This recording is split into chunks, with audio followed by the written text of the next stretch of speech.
Allora, per prima cosa vorrei ovviamente ringraziare Yolanda Ratti per l'invito e per aver introdotto l'iniziativa di Vastare ai nostri ospiti di stasera, e il Museo del Novecento che ci ospita, avendoci offerto questa stanza per avviare un dialogo su quella che è correntemente la relazione tra i collezionisti privati e le istituzioni museali in Italia. Partiamo, direi, dal titolo, If You Love Them, Set Them Free. È un titolo volutamente provocatorio che abbiamo scelto come invito da rivolgere ai collezionisti in particolare, collezionisti che hanno il privilegio, la fortuna e i mezzi per poter costruire negli anni anche collezioni che esprimono una visione ben precisa dell'arte, ed è una visione educata che è spesso frutto di un progetto di ricerca e di confronto con gli esperti del settore. Purtroppo però nella maggior parte dei casi questa visione non viene condivisa, perché questi lavori sono di difficile accessibilità per il pubblico. Se pensiamo infatti a quelli che sono i luoghi in cui queste collezioni si trovano, il primo e il più ovvio a venire in mente sono le residenze dei collezionisti medesimi, residenze che nel migliore dei casi vengono aperte in situazioni specifiche al pubblico, come ad esempio è successo per... Scusate.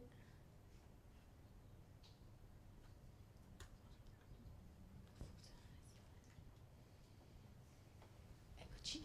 Nel caso di Diego Bergamaschi, che vediamo sullo schermo e presente in sala oggi, che ha aperto la propria casa al pubblico in occasione di Art Date nel 2013, invitando un pubblico più ampio a condividere la propria collezione, la propria visione dell'arte, illustrata attraverso le opere da lui scelte e appese alle pareti della sua residenza. Un altro esempio di condivisione. Si sente poco? C'è un modo per alzare il volume? Devo tenerlo solo vicino? Ok. O più vicino, forse più vicino. Ok, meglio così? Sì. Procedo? Sentite tutti anche in fondo alla sala? Ok, benissimo.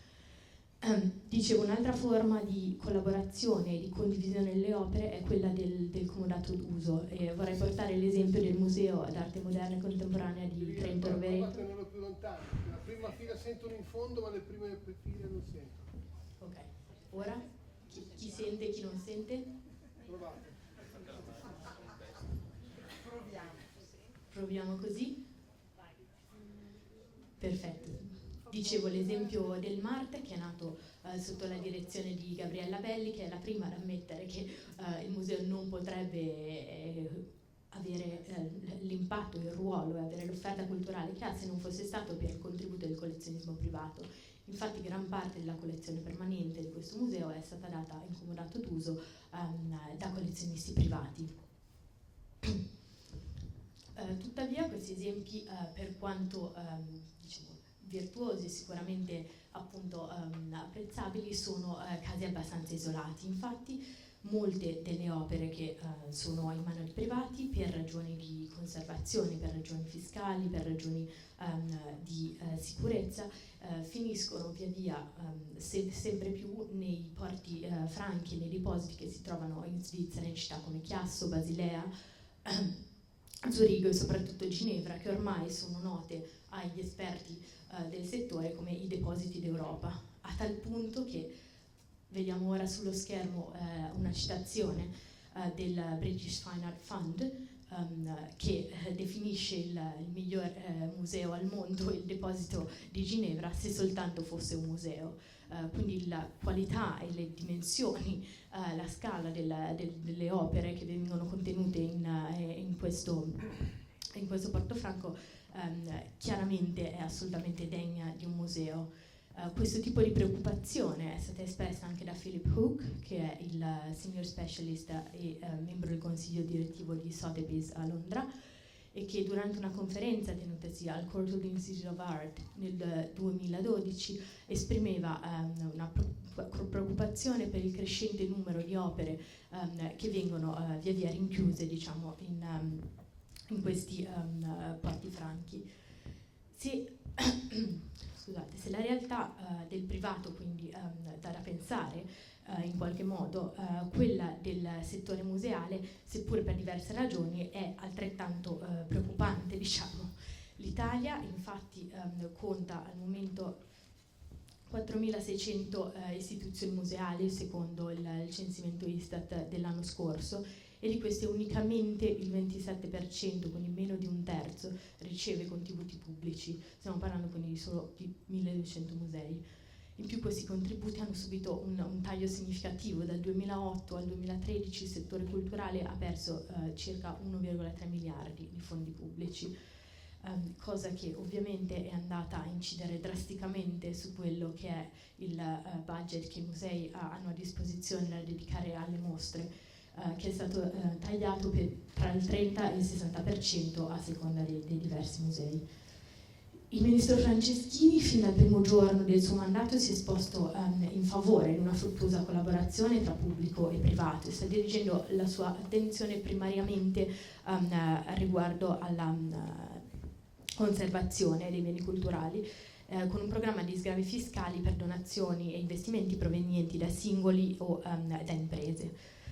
Se chiaramente questo tipo di collaborazione col privato per quanto riguarda la collaborazione è un primo passo ed è assolutamente necessaria, credo però che la valorizzazione, in particolare avere un occhio alla programmazione delle mostre, che sta diventando da trimestrale sempre più scivolando verso una cadenza semestrale, sia altrettanto importante, soprattutto quando consideriamo che questa è la principale entrata a livello economico per quanto riguarda i musei, e quindi ridurla in un momento in cui è possibile contare su finanziamenti pubblici che sono molto esigui, chiaramente non è una scelta che sia sostenibile sul lungo periodo. Quello che vorrei quindi suggerire stasera è che per quanto riguarda la programmazione delle mostre il collezionismo privato abbia molto da offrire e che il collezionista possa portare la propria visione, avere un ruolo fondamentale nel appunto rivitalizzare in un momento di grande difficoltà il ciclo produttivo delle mostre. I capolavori infatti di cui parlavamo prima, quelli che si trovano a Ginevra o nei vari depositi svizzeri, potrebbero essere prestati ai musei per mostre temporanee, beneficiando nella maggior parte dei casi di sgravi fiscali in ugual modo e al tempo stesso assumendo un valore dal punto di vista scientifico e culturale tramite la ricerca che viene condotta, la produzione di cataloghi per le mostre, l'inclusione potenzialmente in cataloghi ragionati, che porterebbe anche a eventualmente in ultima analisi a un aumento del valore di mercato, oltre che della credibilità e il valore scientifico dell'opera. E per quanto riguarda appunto il potenziale di questa collaborazione tra pubblico e privato, vorrei portarvi un esempio che deriva dalla mia esperienza personale. Vorrei richiamare la vostra attenzione su il bozzetto dell'Urlo di Munch, che è stato venduto a Sotheby's New York nel maggio del 2012. Quest'opera, prima di essere battuta all'asta nelle gallerie di New York, è stata mandata in mostra a Londra e nei 4 giorni che è stata esposta nelle gallerie di Bond Street ha attratto oltre 5.200 visitatori. L'unica volta che mi era successo di fare una coda altrettanto lunga è stato per la mostra di Leonardo da Vinci al National Gallery, e comunque a confronto non aveva nulla a che vedere con la coda che mi è toccata per riuscire a vedere questo capolavoro che dopo essere stato battuto all'asta, diciamo, potenzialmente sparirà dalla circolazione di nuovo per un tempo indefinito. Quindi se il potenziale di questo tipo di collaborazione, se un'opera del genere dovesse davvero essere prestata per una mostra, anche se stiamo parlando di un caso ipotetico, chiaramente i numeri parlano chiaro, 5.200 visitatori in 4 giorni è una cifra strabiliante.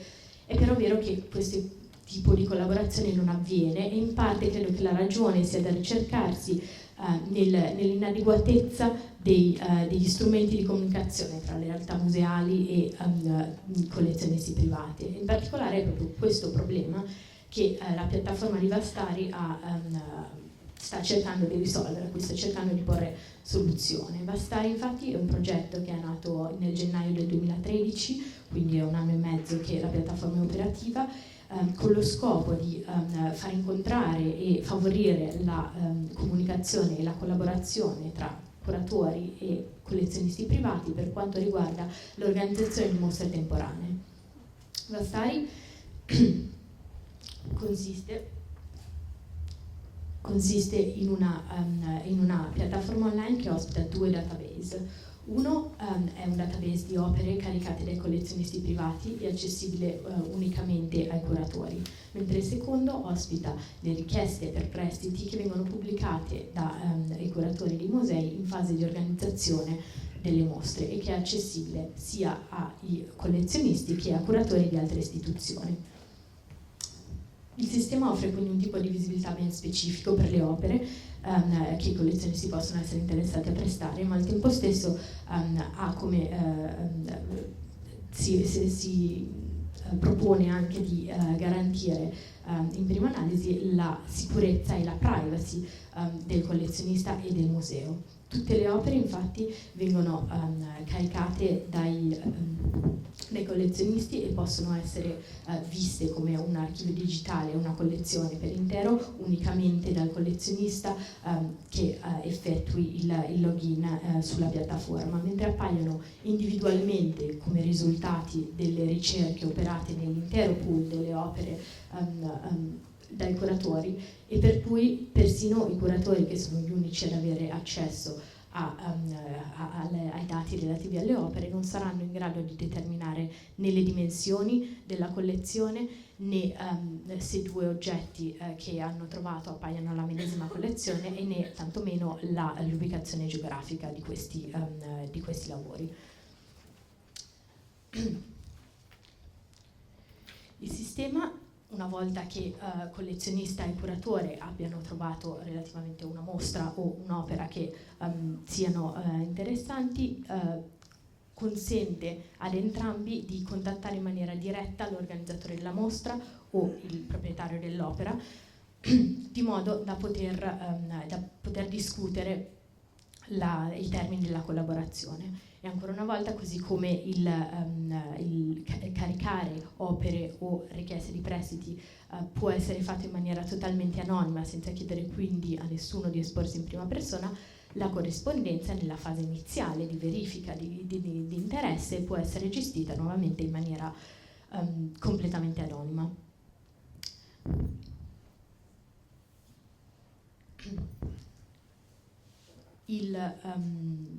Il progetto, come dicevo, è partito nel gennaio del 2013 e a partire da aprile 2013, quindi a pochissimi mesi dal lancio, i primi prestiti sono già stati finalizzati, e questo è stato un ottimo segnale che abbiamo voluto interpretare come veramente una volontà, uno specchio del desiderio che c'è da parte di queste 2 realtà di collaborare. E a mio avviso quindi al momento si tratta di pensare a quali possono essere gli strumenti, soprattutto di comunicazione, più idonei per poter trasformare quello che è un desiderio in una pratica di uso comune. Infatti nella visione di Vastari l'obiettivo è quello di far incontrare queste realtà, non solo perché è un momento, perché questo è una necessità in un momento di crisi finanziaria per i musei, ma anche perché questo rappresenta un'opportunità di dialogo per includere la visione del collezionista, che è una visione diversa e che merita di partecipare all'organizzazione e di poter rivitalizzare questo ciclo di produzione di esposizioni.